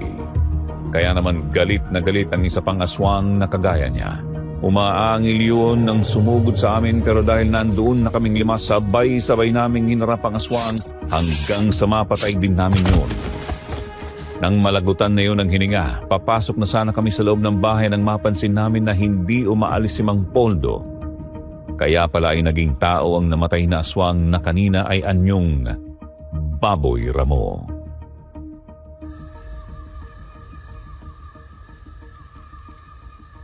Carmen, kilala mo ba ang mga ito? Teka lang, Tio Poldo. Parang... tama nga. Sila Aling Azon at Mang Serapin ito Kababayo ko. Sabi ko na nga ba nasa lugar ninyong mga awok. At ikaw talagang gusto nilang mawala, kaya sinundan ka nila dito. Kung ganon, hindi matatapos ang kaguluhan ito hanggang hindi nila ako napapatay. Nakakapagod na. Ngayong alam ko na may tutulong na sa akin para malinis ang aking pangalan. Nakahanda na akong bumalik sa aming baryo. Sige, Carmen. Tama ang desisyon mo. Sama-sama tayong babalik sa baryo nyo para labanan ng mga aswang na sumasalakay doon. Kung ganon, ay sasama din ako. Nakahanda rin akong tumulong sa inyo. Yun naman talagang balak namin ni Carmen kung hindi kayo dumating. Hinihintay ko lang na maghilom ang mga sugat niya at makabawi siya ng lakas. Sa tingin niyo ba, Mang Poldo, nasa baryo din nila Carmen nagkukuta ang mga aswang na gabunan? Yung mga sumalakay sa amin. Malalaman natin yan kapag nandun na tayo.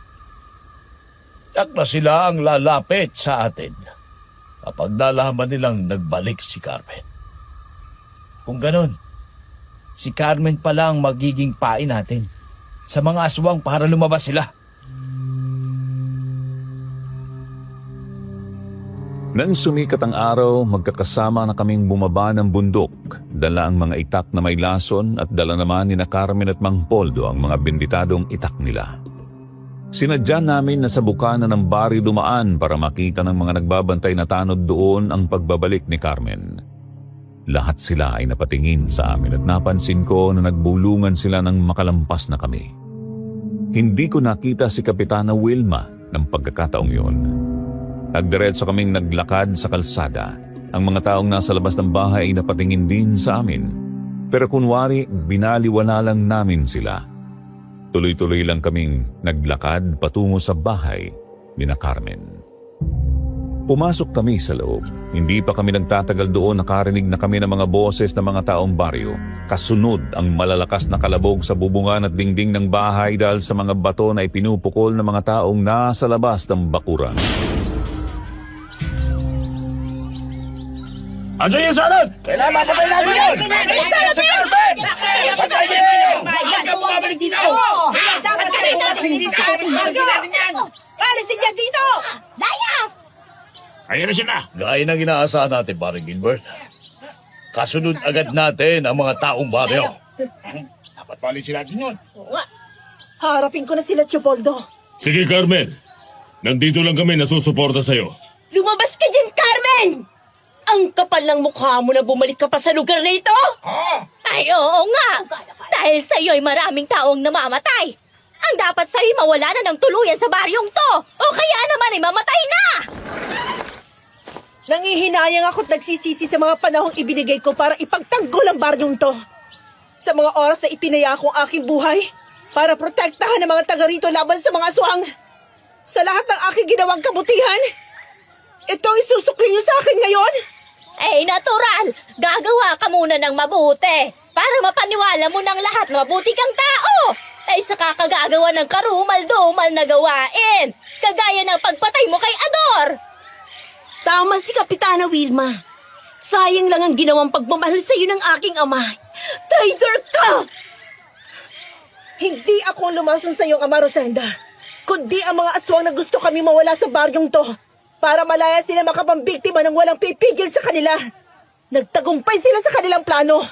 Namatay si Ador at nasira ang pagkatao ko. Pero isipin mo, Rosenda, paano kung papatayin ang itay mo buntis ako at siyang ama? Buntis ka, Carmen? Oo, 2 buwan na. Kaya kung masakit sa'yo ang pagkawala ng itay mo, mas lalo sa akin. Alam mo naman kung gano'n namin kamahal ang isa't isa, hindi ba? Ay, huwag kang magpapaloko sa matatamis niyang salita, Rosenda. Sinungaling ang babaeng yan. Totoong sinasabi ni Carmen. Buntis siya at si Mang Ador ang ama. Sino po bang babae na may malinaw na kaisipan ang gustong isilang ang kanyang anak nang walang ama? Tsaka kung totoo man ang bintang ninyo, may ebidensya ba kayo? Meron! Nakita ko ng pinatay ng awok ang anak ko. At alam ko na siya yon. At paano kayo nakakatiyak na siya ngayon? Nakita niyo bang nagbago ang anyo niya bilang isang awok? Matapos patayin ang awok ang aking anak, naglaho yon sa dilim. Di nagtagal, may isa pang dumating. At ang babae yan ang nakita ko. Hindi ako ang pumapatay ng inosenteng tao. Mga awok at gabunan ang pinapatay ko. Kaya kung awok ang nakita mong pumatay sa anak mo, hindi ako yon. Sa akong aswang nga si Carmen, di sana ay masasaktan siya kapag naadikitan ng bawang na kagaya nitong dala ko. Nakita ng lahat na may dalang bawang si Mang Poldo. Marami yun na magkakadikit sa tali. Inilagay niya yon sa balikat ni Carmen at ang asin na kinuha ni Captain Gilbert ay iniabot niya kay Carmen. Naghintay ang lahat na masaktan si Carmen dahil ayon sa kanila, takot sa bawang at asin ang isang aswang kaya nang makita nila na walang nangyari kay Carmen, nagbulungan ulit ang lahat. Naniwala sila na hindi nga aswang si Carmen. Dahil doon, umalis na ang ibang mga tao. Naiwanan na lang doon sina Kapitana Wilma at ang mga tanod nila. Naroon pa din si Mang Romeo at Rosenda. Ay maaaring hindi ka nga aswang, pero laso ng pumatay kay Ador. Ibig sabihin, ay kagagawan yun ng ordinaryong tao. Oo, Kapitana Wilma. Mga manlalason nga ang gumawa nun. Mga taong walang puso. May mga aswang na magaling magtago ng kanilang pagkakakilanlan. Kaya kagaya ng mga awok at gabunan. Kahit kaharap mo na sila, ay hindi mo malalamang aswang sila. Dahil wala silang palatandaan ng pagiging aswang. Hindi ba, Kapitana Wilma? Ay oo, ay ganun nga yun. Ibig sabihin, pwedeng gawin ng mga ganong mga aswang ang panlalason. Makalapit kay Ador nang hindi niya namamalayan. Carmen, kasama mo ba si Ador na mangyari yon? Natatandaan mo ba kung sino ang nagbigay ng baso ng soft drink sa kanya? Teka. Sa harapan ng barangay hall yun, di ba, Kapitana Wilma? Parang... Si Alma. Tama! Si Alma! Yung pamangkin ni Kapitana Wilma. Dalawa kami binigyan niya eh. Pero hindi ko muna ininom yung sa akin kasi kumakain pa ako. Tapos nang uminom si Ador, di nagtagal bumula ang bibig niya. So ibig sabihin, kung ininom mo rin ang baso ng soft drinks, dalawa kayo ni Ador na mamamatay ng araw na yon. Nagkagulo na mga tao ron. Tapos itinakbo na namin sa ospital si Ador. Pero patay na siya nang makarating doon. Kung ganun, ay suspect din pala ang Alma na yon. Sir, permission para hulihin namin ang Alma na yon at matanong. Sige, gawin nyo na ngayon. Rosenda, pwede bang samahan mo kami sa bahay ni Alma? Oo, tayo na. Ay sasama na rin ako. Ay gusto ko ring malaman ang totoo. Noon din ay pinuntahan namin ang bahay ni Alma. Sarado yun nang dumating kami. Ilang beses kaming kumatok pero walang nagbukas. Nang makarinig kami ng kaluskos, tinadyakan ko na ang pintuan ng bahay. Nang puwersahin yung mabuksan, pinasok namin ang loob. Wala na roon si Alma. Noon namin napansin na bukas na ang pintuan sa kusina. Doon pala siya dumaan para tumakas. Nang lumabas kami sa likuran ng bahay, hinanap pa namin doon si Alma pero talagang wala na siya. Iisa lang ang ibig sabihin nito, Kapitana Wilma. Takot ang pamangkin mo na mahuli ng pulis. Ibig sabihin ay mayroon siyang kasalanan. Abay, hindi ko alam kung bakit siya tumakbo. Ay mabait naman bata yan eh. Ang taong mabait at walang kasalanan, hindi yun matatakot.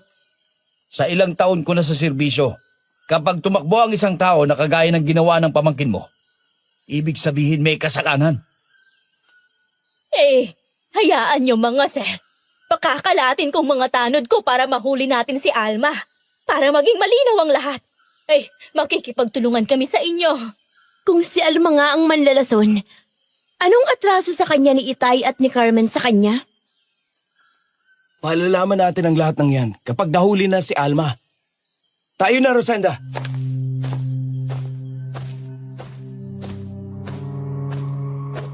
Nang umalis kami roon, bumalik na kami kina Carmen.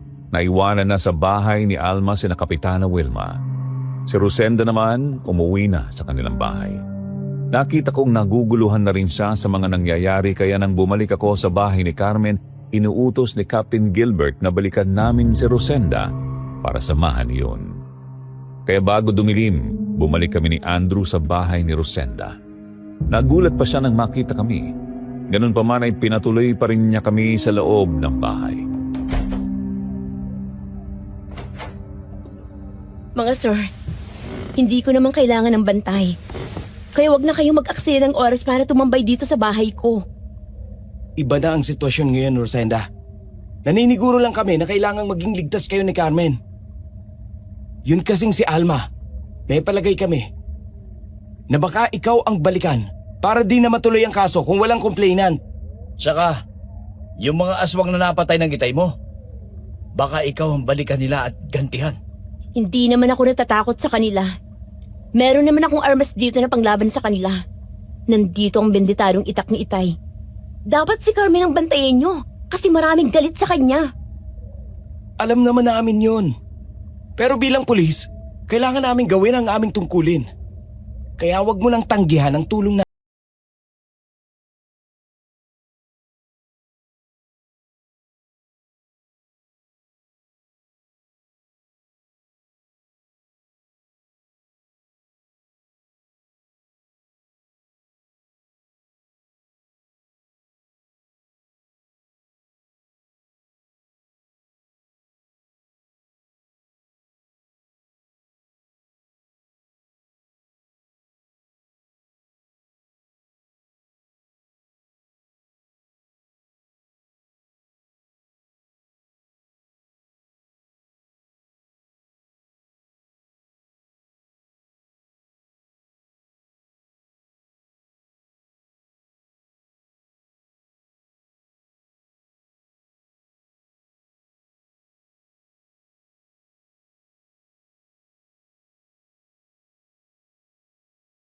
Magsasaka sa lupa namin para taniman ng palay.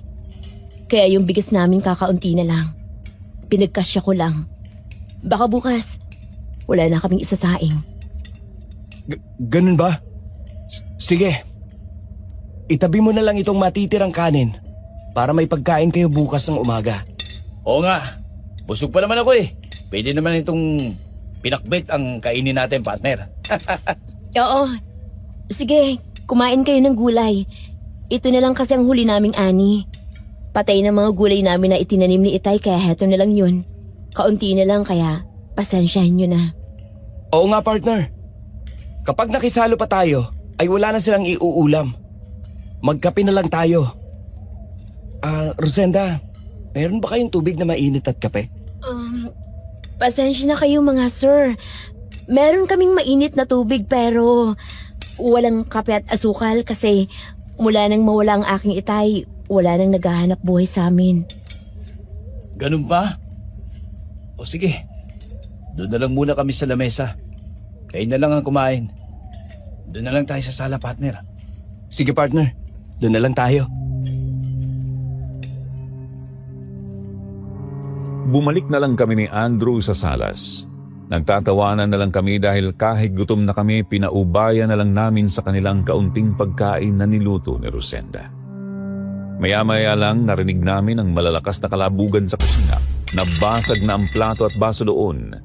Inisip namin noong una na nag-away pa ang magkapatid sa kakaunting pagkain. Kaya nagkatinginan pa kami ni Andrew pero nang tumakbo na sa amin ang kapatid ni Rosenda at humingi ng tulong sa amin, saka lang namin nalaman na may aswang na palang sumalakay doon. Kaya nagmamadali kaming pumunta roon kung saan nakita namin na hawak ni Rosenda ang isang mahabang itak at tinaga niya ang ulo ng aswang na awok. Rosenda! Lumayo ka sa kanya! Sir Marvin, lumulusob ang mga awok. Huwag kang mag-alala, Rosenda. Nandito kami. Tayo na, partner. Tapusin natin ang aswang na ito. Sige, partner. Ikaw na ang bahala kay Rosenda. Ako ang harap sa aswang na yan. Kayang-kaya ko na yan, partner. Sige, halika na dito, Rosenda. Pabayaan mo na yan kay Andrew. Isang malakas na taga ng itak ang ibinigay ni Andrew sa ulo ng aswang. Nang tinamaan yun, kaagad na bubagsak. Ilang sandali lang namatay na iyon kaya nagbalik sa amin si Andrew. Tuwang-tuwa pa siya noong una pero napansin niya na nakasilip kami ni Rosenda sa butas ng dingding kaya hindi na siya nagtanong. Sumilip din siya kung saan nakita niya na maraming mga awok ang nakapaligid sa labas ng bahay. Kaya ibinalik ko sa bahay na ang aking itak at ikinasako ang aking baril. Ganoon din ang ginawa ni Andrew. Ngayong gabi, hindi tayo aalis sa lugar na to hanggat hindi napapatay si Rosenda at ang dalawang pulis na yon. Anong gagawin natin, sir? Narinig niyo bang sinabi ng pinuno ng mga awok? Gusto nilang mamatay tayong lahat. Habang nandito kami, hindi ka namin pababayaan, Rosenda. Gagawin namin ang lahat para makaligtas tayo rito. Tama si partner. Magtulungan tayo, Rosenda. Partner, dun ka na ulit sa kusina. Tiyak na may mga awok na magtatangkang pumasok doon. Kami na ni Rosenda ang bahala dito. Sir Andrew, isama mo na rin ang kapatid ko para tulungan ko. Ang hawak niyang patali may benditado rin. Gamit niya ng aming itay nung nabubuhay pa siya. Sumang-ayon naman si Andrew. Kasama niya ang kapatid ni Rosenda nang bumalik siya sa kusina para doon abangan ng mga awok na magtatangkang pumasok doon. Maya-maya kumilos na ang mga aswang. Mayroong tumalon sa bubungan ng bahay. Mayroong tumakbo sa likuran. May naramdaman akong lumapit sa bintana at mayroon ding nagpilit na baklasin ng pintuan. Kaya naman magkakasunod ang ginawa kong pagkalabit sa gatilyo para barilin ang unang awok na lumapit sa pintuan para banggain yun at wasakin. Tinamaan ko yun sa ulo kaya napaatras. Nang umangat naman ang bintana, sumilip ang isang aswang pero tinaga yun ni Rosenda. Bagay na ikinagalit lalo ng kanilang pinuno. Sige, huwag kayong titigil hanggang hindi natin napapasok ang mga hangal na yan. Kapag nakuha niyo sila, magpakabusog kayo. Mabibigo kayo sa gusto ninyo, mga hangal! Ayos lang ba kayo dyan, partner? Ayos lang, Mother! Hindi sila makakapasok dito habang nandito kami! Mag-iingat din kayo ni Rosenda dyan! Sige, hanggang nandito tayo sa loob ng bahay. At hindi nila makakayang pasukin ay ligtas tayo. Sir Marvin! Yung mga aswang sa bubungan! Naaangat na nilang yero ng aming bahay! Huwag kang mag-alala. Baala ko lang ang katapat niyan. Hindi man sila agad mamatay, masasaktan naman sila. Nang matiyak ko nga kung saan nakapwesto ang dalawang awok na bumabaklas sa yero, pinaputukan ko ang mga yon. Noong unay nakaligtas sila kaya lumipat kami ni Rosenda ng pwesto. Kaya nang sumilip ang dalawang awok sa nakaangat na yero, kaagad ko silang binaril.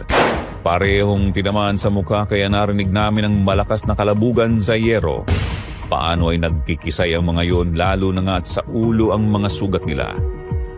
Di nagtagal narinig namin na nahulog sila mula sa bubungan. Kaya muli kaming lumapit sa dingding at sinilip ang mga awok na nasa labas ng bahay. Kasunod nyon, sabay-sabay na sumugod ang mga awok. Sinuwag nila mga dingding, pintuan at bintana ng bahay. Dahil yari lang sa kahoy at plywood ang bahay ni na Rosenda, bawat pagbalya ng mga awok ay nagkakaroon ng lamatang dingding na sinuwag nila. Dahil doon, nakadama na ng takot si Rosenda. Tama na! Maawa kayo sa amin! Ano bang kasalanan ko sa inyo? Nang patayin namin sa laso ng iyong ama at masira ang pagkatao ni Carmen. Akala namin ay malaya na kaming makakapambiktima dito. Hindi pa din pala. Kasi ikaw ang dahilan kaya mayroong mga pulis dito ngayon. Kung ganun, kayo nga ang pumatay sa aking itay! Walang kasalanan si Carmen. Pinagbintangan niyo lang siya! Tama ka.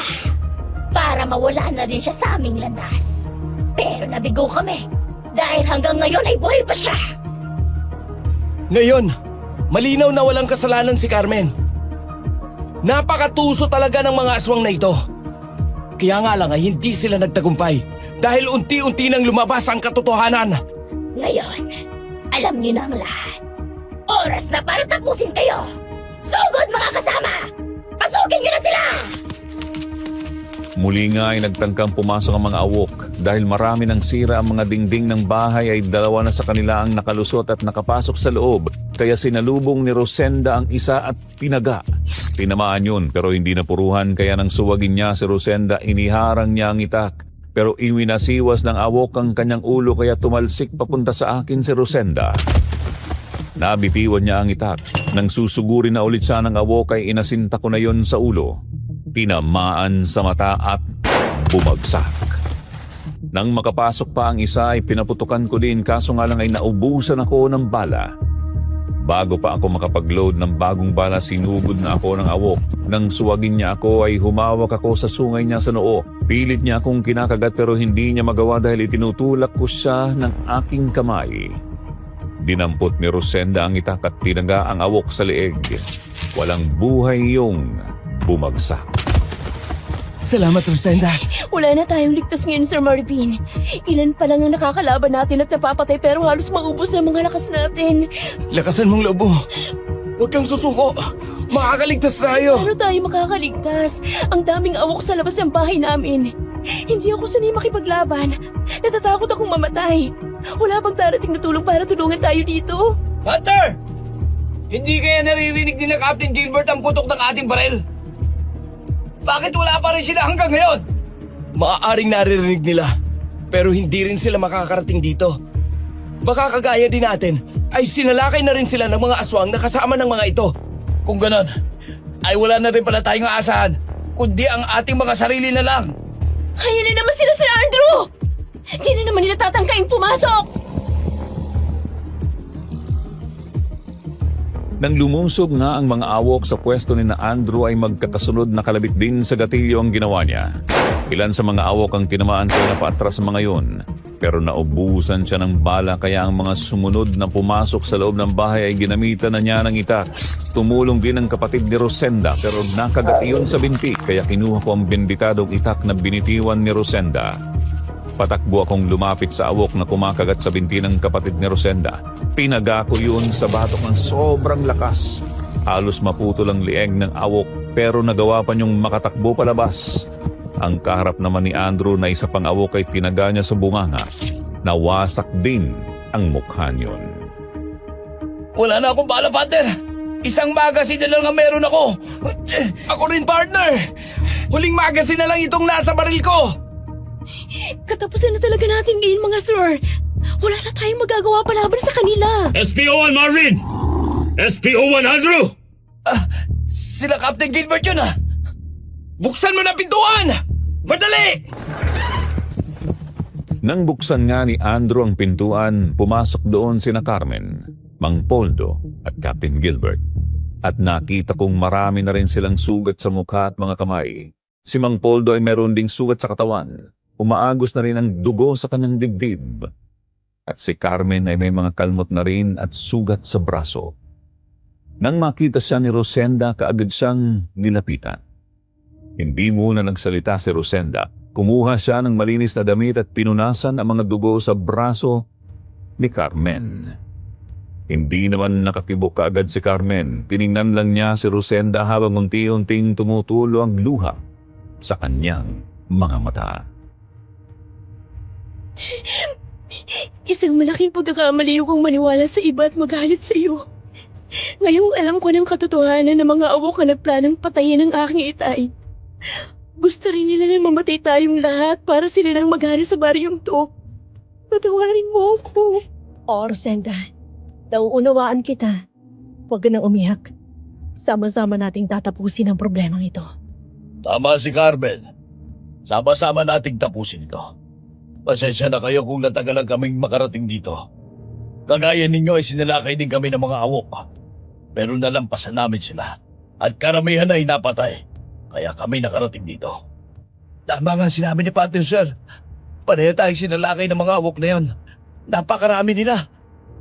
Hindi kaya ang buong paryo na ito ay puro aswang na? Bakit hindi nila tayo tulungan? Hindi naman lahat ng taga rito ay aswang.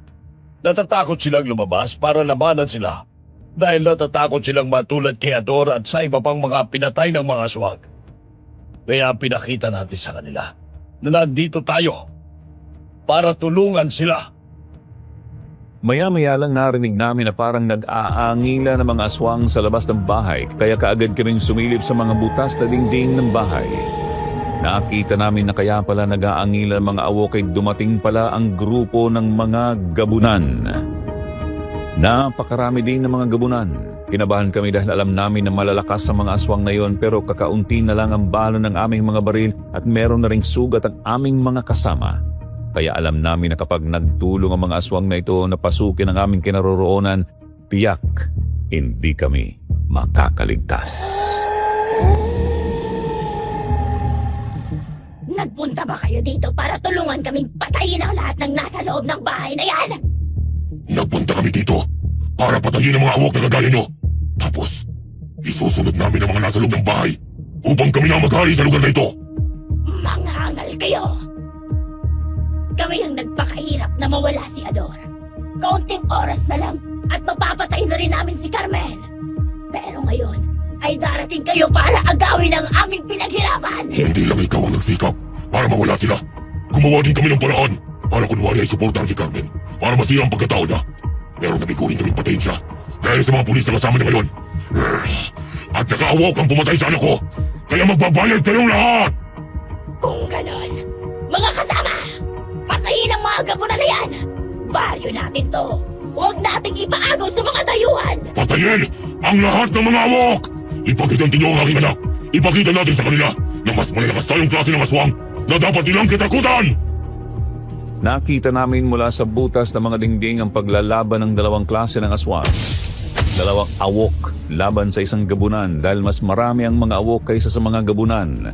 Pero ang mga gabunan ay may pambihirang lakas at bangis. Sa talim ng kanilang mga kuko at pangil, nahirapan ang mga gabunan na pigilan sila.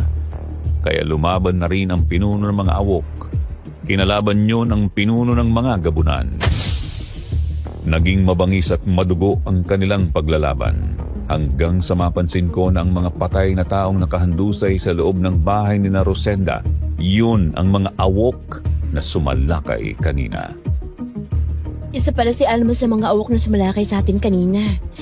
Ibig sabihin kaya, mga kamag-anak niya ang mga awok sa labas na nakikipaglaban ngayon sa gabunan? Hindi kaya ang pinuno nila ay si Kapitana Wilma? Pwedeng tama ka, Rosenda. Ngayon ko lang naisip na kaya pala ganun ang mga kilos niya tuwing kaharap ako. Sila palang pumatay kay Ador. Kung ganoon, ay kailangan na rin nating lumabas at makipagsabayan sa kanilang lahat. Dahil sino man ang manalo sa mga yan, ay sasalakayin pa rin tayo at pagtatangkaing patayin. Tama si Paring Poldo. Kumilos na tayo ngayon. May mga hawak naman tayong sandata laban sa kanila. Rosenda, dumaan kayo ng kapatid mo sa likuran ng bahay. Humingi kayo ng tulong sa mga kababaryo natin. Samantalin niyo ang pagkakataong ito para hindi kayo mapansin ng mga aswang. Sige, aalis na kami. Mag-iingat kayong lahat. Nang makaalis na nga sina Rosenda, kaagad kaming lumabas ng bahay at nakigulo na rin sa mga naglalabang aswang. Inuna naming patayin ang mga sugatang awok at gabunan dahil alam namin na hindi na makakalaban na maayos sa mga yon. Bawat sumugod sa amin, binabaril namin sa ulo para magpigilan. Nang maubos na ang bala ng aming baril, ang mga itak naman ang ginamit namin para harapin ang mga aswang. Malakas ang loob ko dahil benditadong itak ang hawak ko.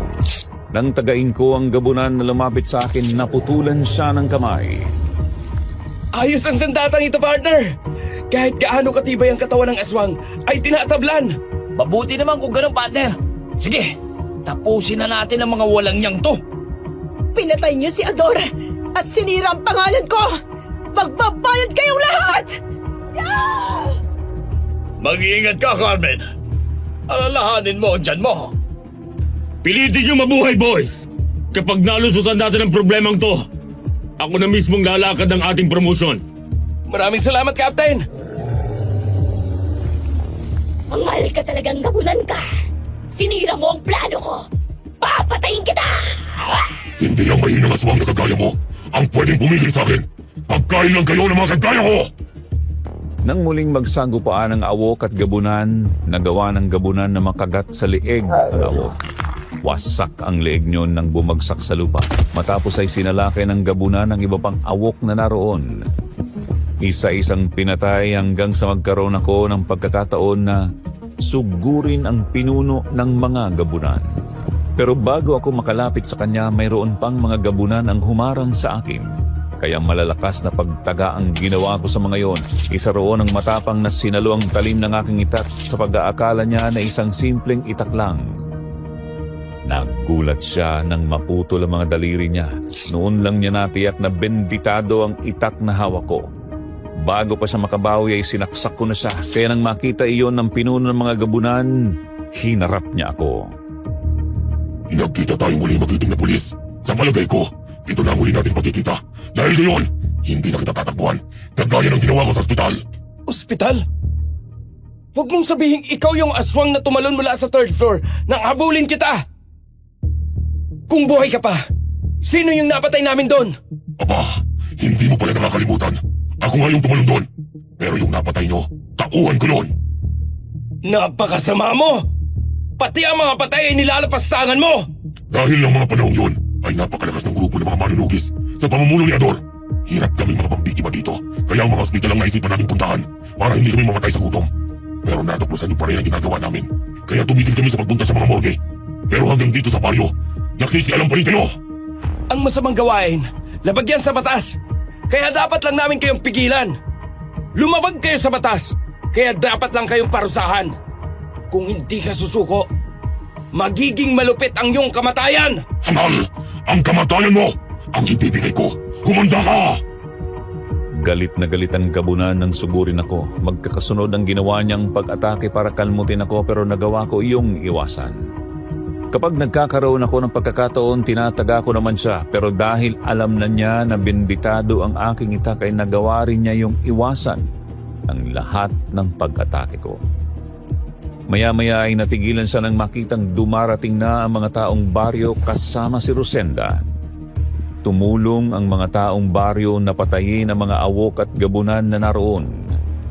Dahil doon naramdaman ng pinuno ng mga gabunan na delikado na siya kaya nagmamadali siyang tumakbo para tumakas. Pero binaril siya ng isa sa mga taong baryo na dumating at tinamaan sa bewang. Ganun pa man ay nagpatuloy sa pagtakbo ang gabunan. Huwag mo siya kakayaan makatakas, Sir Marvin! Huwag ka mag-alala! Kami nang bahala sa kanya! Partner! Halika na! Sige, kasunod mo ako! Hindi ka na makakatakas sa limaw! Hindi mo matatakasan ang kasamaang ginawa mo! Tumigil ka! At harapin kami! Sa palagay ko nga, ay hindi nyo naman ako titigilan eh. Sige, tapusin na natin to. Sa palagay nyo ba, ay makakaya nyo ako kung kayo lang dalawang maharap sa akin? Mga manunugis nga ay nasiraan na ng loob ng mamatay si Ador. Pero kayo, ang lakas ng loob nyo umamol! Totoong sinabi mo na dati ng hina ng kalooban ng mga manunugis dahil wala na si Itay. Pero dahil sa katapangan ng dalawang pulis nito, ay nagbalik na ang lakas ng loob nila. Anong ibig mong sabihin, Rosenda? Nabuhayan na ulit sila ng pag-asa. Tinawag ko sila habang nagkakagulo kayo ng mga awok. Kaya ngayon, hindi ka na makakaligtas! Naging pabaya ako! Ang mga awok lang ang nabandayan ko! Nagulat ang gabunan nang lumantad si Rosenda at kasama ang mga dating manunugis na tauhan ni Mang Ador. Bago siya makatakbo ay isa sa mga manunugis ang nagpaputok ng shotgun. Tinamaan sa hita ang gabunan kaya nahuli siya ng mga manunugis. Ibinalik sa harapan ng bahay ni Rosenda. Naabutan namin na nakatali na sa mga punong naroon ang mga nahuling awok kasama na ang sugatang pinuno. Itinali din doon ang mga sugatang gabunan na nahuli ng mga manunugis. Hinintay ng mga tao na sumikat ang araw at doon lumantad ang mga sikreto na sina Kapitana Wilma at Mang Romeo ang mga pinuno ng mga awok at gabunan.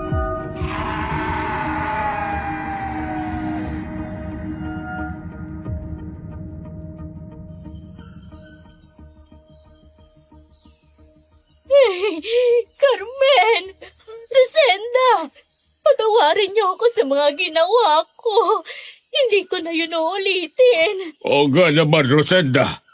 Kung patatawarin niyo kami at pakakawalan, magpapakalayo-layo na ako at hindi na magpapakita sa inyo kailanman. Kailanman ang salita ng isang aswang ay hindi dapat panghawakan. Humingi kayo ng tawad sa tatay ko. Kapag pinatawad niya kayo, patatawarin ko kayo. Ano naman kami patatawarin ni Ador? Patay na yon! Yun na nga eh. Patay na siya kaya hindi na siya makakapagpatawad pa. Sa dami niyong pinatay, taong baryo ng bahala sa inyo. Mga sir, salamat sa inyong tatlo sa pagtulong sa aming baryo. Ngayon ay nasa inyo ng desisyon kung anong gagawin sa mga yan. Meron tayong batas na sinusunod. Ang nagkasala ay dapat magbayad ng kanyang kasalanan. Pero ang batas na yon ay para lamang sa mga tao. Hindi kasama sa batas na yon ang mga halimaw. Kung ganoon mga kababaryo, kayo na ang humatol sa mga halimaw na yan.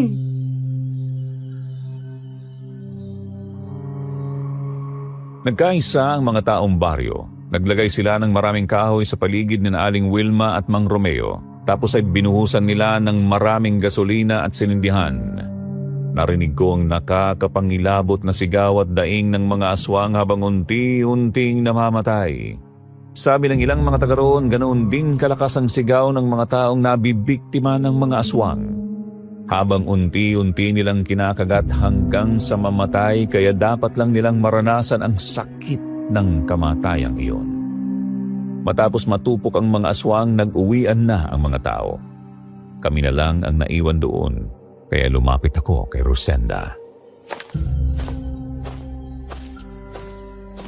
Rosenda, pwede ba akong bumalik dito sa inyo? Para ano pa't babalik ka sa liblib na baryong to, sir? Wala ng mga aswang. Matatahimik na ang baryo namin. Oo nga. Pero ang puso ko naman ang hindi matatahimik. Pwede ba kitang ligawan? Gusto kong alagaan ka at mahalin ka habang buhay. Sige, ikaw ang bahala. Salamat, Rosenda. Ayos, partner. Sama ako pagbalik mo dito, ha? Baka may makita rin akong magandang babae na pwede kong ligawan.